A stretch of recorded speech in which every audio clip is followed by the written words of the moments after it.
ST महामंडळाचे अर्नाळा पंढरपूर बसला मंगळवारी सकाळी 10:30च्या सुमारास महामार्गावरील वसईच्या सातिवली खिंडीजवळ अपघात झाला।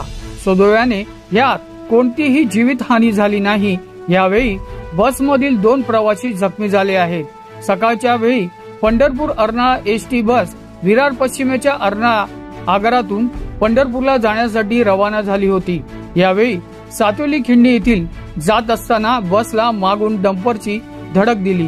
या धडकेमुळे बस समोरच्या डंपरला धडकली, यामुळे हा अपघात घडला।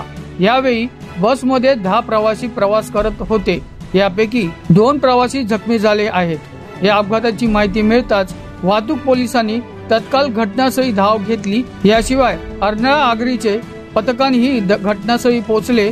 या घटनेची कोणतीही प्रकारची जीवितहानी झाली नसून एसटीचे मोठे नुकसान झालेले आहे।